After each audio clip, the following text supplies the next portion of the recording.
Hello everybody and welcome. I will be talking about Hausdorff and Gromov-Hausdorff stable subsets of the medial axis. This is joint work with André Lieutier, and I am currently affiliated to the Université Côte d'Azur and Inria, and before that I was working at the Institute of Science and Technology, Austria. So let me start by recalling what the medial axis is. So suppose we're given a closed set in Euclidean space. Then the medial axis of this set is the set of points for which there is no unique closest point on the original set. So here in our example we see a closed set like this. This is supposed to be filled in. And then the medial axis is indicated in green over here. So for example, this point over here is equidistant to a point over here and a point over there. The medial axis will in general not be closed, as we indicate over here in this particular picture, but we won't indicate the closeness or openness in our pictures in general. The medial axis is used in various branches of computer science. For example, in computational geometry and graphics, in particular in the context of triangulation algorithms. For this I point towards Amenta and Burns' work. In manifold learning via the reach. For this I point towards the work of Charles Pfefferman and collaborators, Eddie Amari and collaborators, and Levy and Sober and collaborators. Moreover, it is used quite often in shape segmentation, shape recognition, and shape learning. To understand why it's useful in this context, let us consider the following example of an outline of a hand in the plane. So over here, the outline of the hand is drawn in black, and its medial axis is indicated in green. And as you can see, we have a branch of the medial axis for each finger. This makes it easy to distinguish every finger based on the medial axis, and thus segment the shape or recognize the hand. Moreover, one can reconstruct the entire shape based on the medial axis and some extra information on the distances. This is called a medial axis transform. However, in spite of the fact that it's quite useful, the medial axis has significant problems. Namely, it is famously unstable. For this, we consider the following simple example. So we consider two parallel lines. In this case, the medial axis will be just the line in the middle. And if we then perturb the top line a tiny bit by introducing a small bump here, then suddenly a new branch in the medial axis arises, like you see over here. And this is quite general, by which small perturbations in Hausdorff distance may lead to one or several new branches of the medial axis. This is well known, and this has been discussed, for example, in Attali, Boissonat, and Edelsbrunner. We're going to try to achieve stability using a pruning. However, we are not the first ones to try to attempt stability using this method. The following is a non-exhaustive and very biased list of people that have worked on the same topic. So I would like to indicate in particular Attali et al. And Day et al., who were quite early to the game, and some recent work of Chambers et al. On prunings. However, the construction which is closest to our work is the construction of the lambda medial axis, which is due to Chazal and Lieutier. I would also like to indicate that there is a related concept in Riemannian geometry, namely the cut locus. So the cut locus of a point on a Riemannian manifold is a set of points on the manifold for which there is no unique minimizing geodesic to P. For example, the cut locus of a point on the sphere is its antipodal point, and the cut locus of a point on the flat torus consists of two intersecting circles. So here you see the example of a non-flat torus, but here you can, for this particular point, which is chosen on the symmetry plane, it's easy to see that these two intersecting circles form the cut locus. Indeed, for example, if you take this point, a point over here, then there will be a geodesic running on top and a geodesic running below to this point.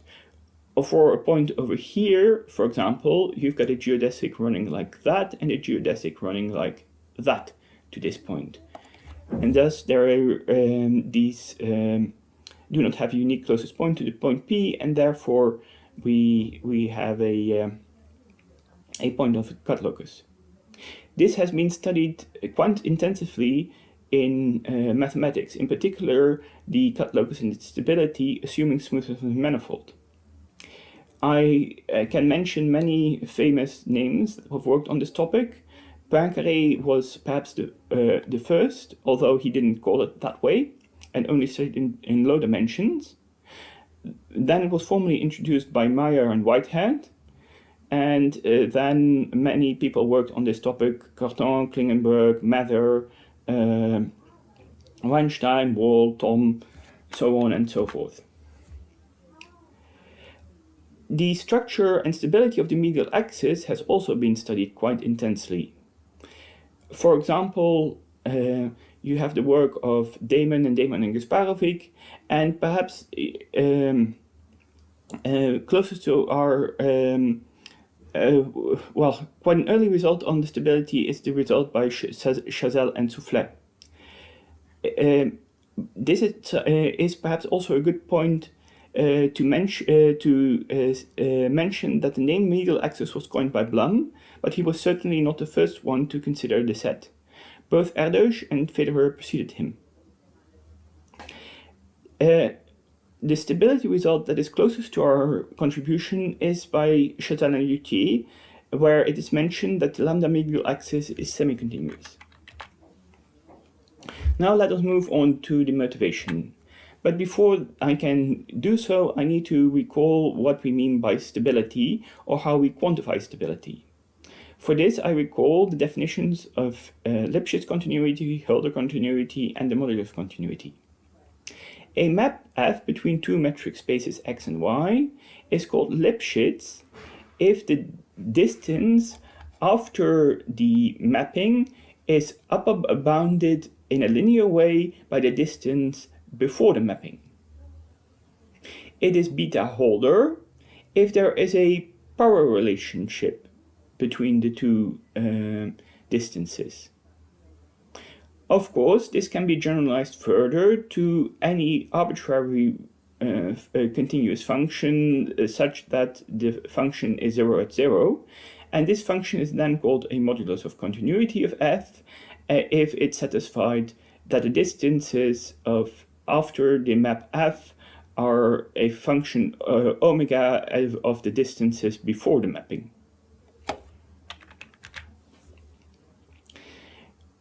Now let us come to the real motivation of, or one of the real motivations of this paper, namely the computability of the medial axis. So a model of computation in computational geometry is often the real RAM model. By this we mean that we can compute with real numbers with infinite precision, which is non-realistic. On the other hand, a more reasonable model of computation for non-countable sets, which is used in computer science, is the following. So we're given an input belonging to a dense subset for the expert, so that each element of the sequence belonging to a countable space admits a finite representation.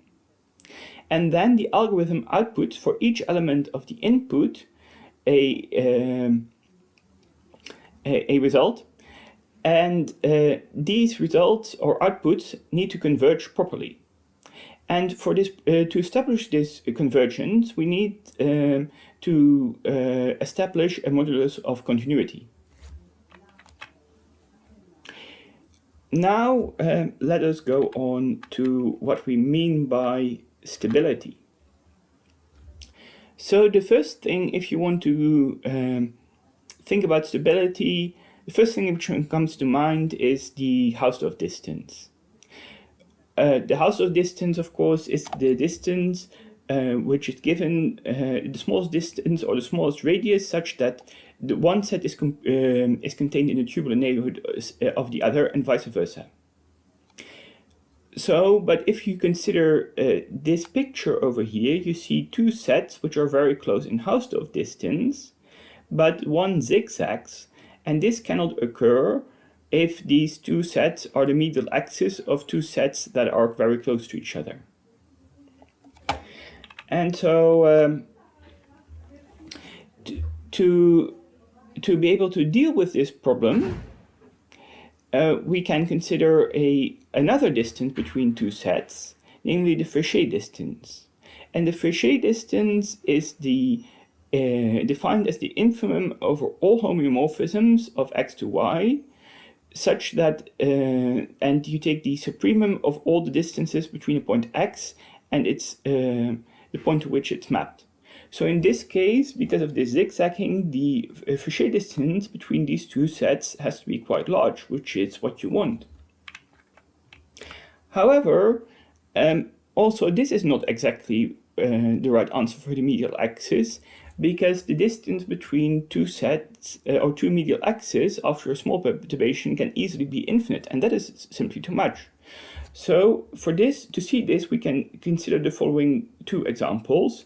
And well, these examples are, for visualization purposes, well, somewhat far apart, but you can make these differences as small as you like. But so over here you see, well, first the medial axis of this dotted set of this blue dotted set in blue, and then the medial axis of the red dotted set in red. And then you see that there are these two branches occurring after this perturbation. And this means that these two sets are not homeomorphic, and therefore the Fréchet distance is infinite, and this is also not what you want. And this almost automatically or by exclusion leads us to the Gromov-Hausdorff distance. The Gromov-Hausdorff distance measures how far two metric spaces are from being isometric. Note that we consider the medial axis with the intrinsic distances, that is the geodesic distances inside the medial axis itself. And the example below shows that even if the two medial axes are homeomorphic, the Gromov-Hausdorff distance is the right distance to consider. So over here you see again, well, two sets which are very close, and then two medial axes which are in fact homeomorphic because they're just rotations of 90 degrees of each other. But so the Fréchet distance between these two is quite large, exactly because you have to rotate the set 90 degrees to map the one to the other.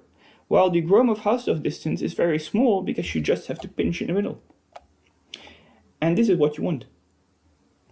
So therefore, the Gromov-Hausdorff distance is in fact the right distance to consider.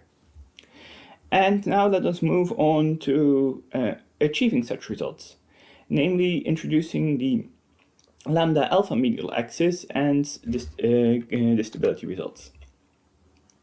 So now I will first introduce the normal medial axis and lambda medial axis in a slightly more formal way than I did before, and then we'll see that the definition of the lambda alpha medial axis follows quite immediately from that. So again, we start with a closed set in Euclidean space, and for point P on the ambient space, we write theta k as the set of closest points to P in K. Well, the medial axis is a set with no unique closest point, so therefore the medial axis is the set of points in the ambient space such that the cardinality of theta k is larger than 1. Then we can also think about the size of this theta k in a more geometrical way.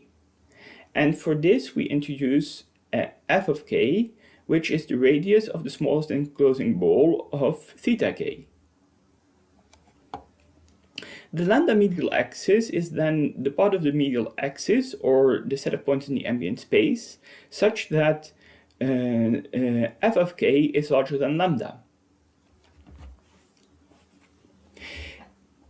Now, if we want to define the lambda alpha medial axis, we first have to define what we mean by a thickening. So a thickening is the Minkowski sum of a set with a ball of radius alpha, and that we denote by this in this way over here. Then the lambda alpha medial axis is the lambda medial axis of the thickening of the set. Over here you see an example of the pruning of the medial axis using first the lambda medial axis and then the alpha lambda medial axis. In this case, the set which we consider is the graph of the function x to the absolute value of x to the power of 3/2.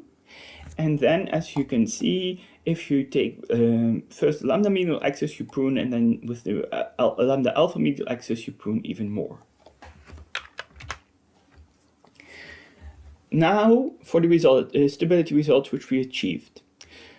So we need to assume that a set is path connected and its complement is compact. For the expert, we also need to avoid some degenerate values, since we need that the generalized gradient of the distance function to the offset is to be non-zero. And with these assumptions, the lambda alpha medial axis has the right topology, that is the topology of the complement of the offset. There is moreover, there is a deformation retract from this offset, of the complement of this offset to the alpha lambda medial axis. It has finite geodesic diameter. It is Hausdorff and Gromov-Hausdorff stable under lambda and alpha perturbations. And it is Hausdorff and Gromov-Hausdorff stable on the Hausdorff perturbations of K. More precisely, it is under some technical assumptions Hölder. By this we mean that the Hausdorff distance between the medial axes before and after perturbation are order Hausdorff distance between K and K prime to the power 1/2. And in case of the Gromov-Hausdorff distance, you have the same relationship, but except that the square root is replaced by a fourth order root. The stability of with respect to lambda and alpha compared to the lambda medial axis in particular is easy to see. So here in this example, you see that if you increase the values of alpha of lambda, that then slowly you create a small hole in the middle of the lambda alpha medial axis, which increases in size, while for the lambda medial axis, the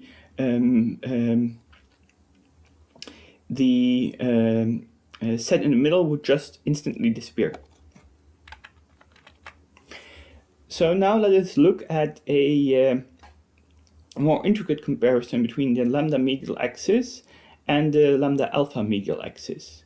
So here in the lambda alpha medial axis, you see indeed these branches disappearing suddenly at some particular points, while here slowly you see gaps appearing which grow in size and grow in size even further, so that you maintain some continuity. The medial axis also has some discontinuity, namely at the Voronoi centers, where where indeed the gradient of our distance function is to be expected to be degenerate, but this only occurs at some very specific points, and so they are far less common than in the discontinuities of the lambda medial axis. Now let me say something about how we achieved our results, namely the flow of the distance function. So I've mentioned the gradient of the distance function in the passing before, and it's important to note that this gradient of the distance function can be defined even inside the medial axis. So the construction more or less goes as follows for this simple case. So you take first the set of closest points on the set, then its ball. So you consider this point, you take the set of closest points on the set, you consider its circumball, and then you go back from this center to x, and then you take the vector in the opposite direction, but then you normalize it such that the length of this thing, which is exactly the extension of this line, is 1. So this gives you a gradient vector which has length less than 1, but it still can be found inside the medial axis.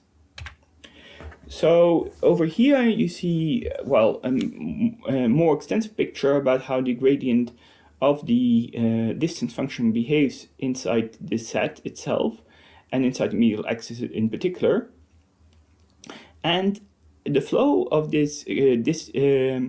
of the distance function pushes objects into the medial axis. So the idea is now you take a geodesic in the alpha lambda medial axis, and then you use the gradient flow induced by the distance function to k prime to get a curve in the lambda alpha medial axis of k prime. So you have to think about what you do with the endpoints, but this is a technicality. So here you have to do something clever with the endpoints, but this is not so hard. And then you flow from the geodesic on the